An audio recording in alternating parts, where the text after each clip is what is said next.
Hello, you guys. You guys are watching Fresh News. Once again, if you have not subscribed to my channel, please do so. Please push the subscribe button in YouTube and also like my page. You can follow me on Facebook. What I'm going to talk today about, it is about the difference between a privilege and a right. In other words, I'm going to focus and I'm going to emphasize on when an injustice occurs and when there is rejection. Injustice, we often hear this with the leftists, with the liberals, and they bring up arguments about what's happening down at the border. So I'm going to primarily talk about what's going on at the border, about calling it an injustice. Okay, it is an unfortunate event of what's happening. I do believe that there could be, just like there could be some bad cops, there could be some bad immigration officers. What I want you guys to understand is, if you come into a border and they put you into a facility, and let's just say sometimes because the amount of influx of immigrants that are coming in illegally, you're going to overwhelm the system, which means that the facilities are going to be overcrowded and they have to put these migrants in temporary locations until they find more rooms, or until they find also and they determine their immigration status. So you have to understand that not everybody that's making it is actually eligible to come into come in as a refugee, and that's because many people confuse an injustice with being rejected.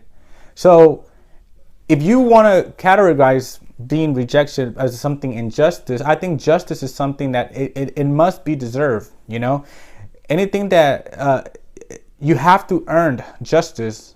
Meaning that whether you're declared innocent or guilty, it's because you had the right to be justice needed to be served.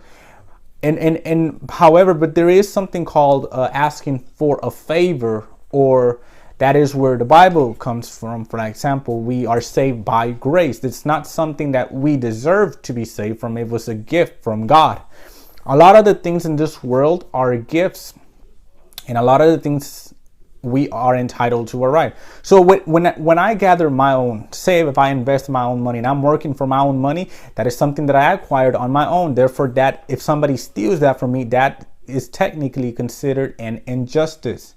If I want the government, since there's a contract, a constitutional contract in the United States government that the government's meant to protect us, then if they're taxing my money for protection, for police officers, for the military, that is part of a deal. That's not really considered an injustice, because they are taking my taxes for the sole purpose of my protection. But there is something that, and this happens for such a long time, because as time progressed, we begin to open these safety programs, which I think they are necessary at some times, but we have felt that it is an entitlement and that we demand these rights. Like, in other words, we are entitled to these things about all these public services. And I do sometimes think that we could come in agreement, perhaps if locally the government manage it rather than the federal government, will be able to do a much better job. But that's another thing.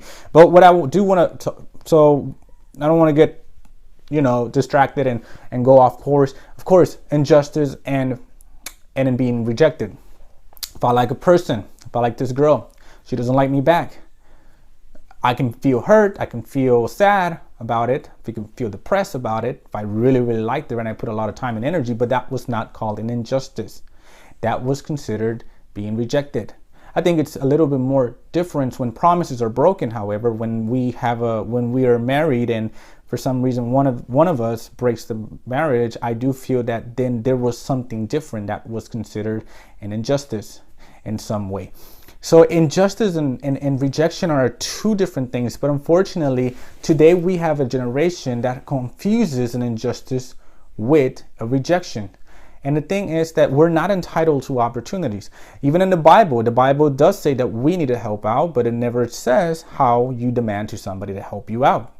It says you got to ask and you should receive. Those who knock and he should know. That's when you come to Jesus. He will knock the door and he will answer. Paul pretty much in Romans, and also as well in Timothy, we specifically find out that the role of the government is meant to protect, and as citizens of this world, we are meant to abide by those laws. When is it okay to break the law? Of course, it is okay to break the law when the government is not acting in the way of justice, meaning that there is persecution. Not because they're not going after criminals or people that break the law, they're going after people that have no fault of their own. That is considered a injustice. Now, what about the illegal immigrants? Is that considered an injustice? No. Why? Because you're coming into a country uninvited without the permission of the government. Therefore, you never had a contract with the government and a contract or an agreement with the government that they agree that they will protect you. Never occurred, and because they're not citizens. So no, I can't just barge myself into Switzerland and say this is the most wonderful democratic country, and then they deport me and I cry, you don't live up to your standards. Why? Because I am not part of the Switzerland government. Now, I don't really know how the immigration laws in Switzerland are, but I doubt that they would just accept me simply because I just want to live in Switzerland.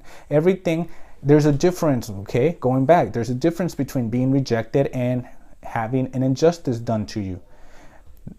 When illegal immigrants come in here and liberals assume that just because this country is considered an immigrant nation, because it's really just a saying that has been really popular and since the 60s. Nowhere in the Constitution does it say that. It's just, it's just kind of like a reputation that America has received in recent years. Then people assume that America is not living up to their standards, but America did not have a promise to those immigrants. Okay, it is more of a saying. It's like me going to somebody's house and that person says, "Mi casa es su casa." It is a way to let them know that to feel as in your home. That doesn't mean that I have the right to determine their mortgage refinance it. That doesn't mean that I'm going to invade their privacy when they're going through some really, really tough time in that family. Just because my friend told me that "mi casa es su casa." That's a saying that some Hispanics say that, and it's very known in the English language as well. It's just a saying. It doesn't mean that I have every right to be in the government. I have every right to and decision to make in their household. Likewise, we need to understand that injustice and being rejection is not the same thing. So what is a right and what is a privilege? I am going to use few examples here. There's many more examples that I can speak on of this, but a right is pretty much your free will and your right to live. It is my right to breathe air. The government cannot force me to not breathe my own air. It is my right to eat. The government cannot tell me what to eat or what can I not eat. The government cannot stop me from getting food. The government, however, is not obligated to give me food. Why? Because by me giving me food, I am taking the labor of someone else. The Bible does say those who are Christians, he who doesn't work, don't eat. He says that. But now here's the thing, that because a lot of things, now people assume that healthcare is a right, education is a right, and if the government does not provide healthcare, if the government does not provide education, then therefore that is an injustice. Now let's examine that. Okay, in a healthcare and an education requires someone else to provide a service.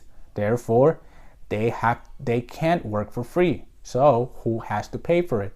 The taxpayers. Okay, now let's just say that because every government does it, then I guess America must do it. But here's the thing. Is it a right? Why would it be a right? Could you succeed without education? Yes.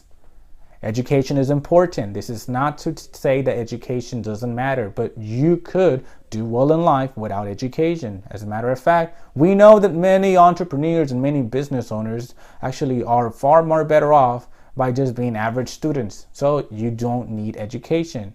But if you want to have an education, by all means, go for it. And I do feel that if companies want to provide scholarship or certain organizations want to provide scholarships for people, then it's fine, What about healthcare? Healthcare, is healthcare a right? Well, I do believe that healthcare is very important. Healthcare is important. We could agree that people in other developed countries, they have a less death row than death toll than America when it comes to many diseases. But we do have a larger population, and unfortunately we do have a lot of population that is very irresponsible when it comes to making diet decisions. So could you live without healthcare? Yes, you can. If you actually are able to manage your money, you're able to do it without healthcare. But at the same time, you could acquire your own healthcare. If we had perhaps less regulations and a little bit less corruption in big pharma, I do believe that we will have better healthcare access. We don't need socialized medicine to make everybody well. Now, the government we could argue that, we could have healthcare, we could argue, we could debate, we could come in agreement as a society and say, I'm willing to give up that part of my right. I'm willing to give up this part of my right to have free education. I'm willing to pay more taxes for healthcare, but it's not a right. We need to get that word out of our vocabulary. It is not an injustice simply because you do not have healthcare, simply because you do not have an education. An injustice is a violation against your free will and against your life. If the government puts something where you are not allowed to get food, or where you're not allowed to leave your house to buy food, where you're not allowed to leave your house to work for someone so that you can buy your own food, then that is considered an injustice. If the cops come and they arrest you because you did a crime, that's not an injustice. If a cop uses excessive force because you are not complying with the rules, that's not an injustice. If a cop hits you and uses excessive force while you are not resisting arrest, that is a case of injustice. We need to be very, very careful and not confuse an injustice with being rejected. So that's all what I needed to be said. What I had to say, excuse me. Until next time.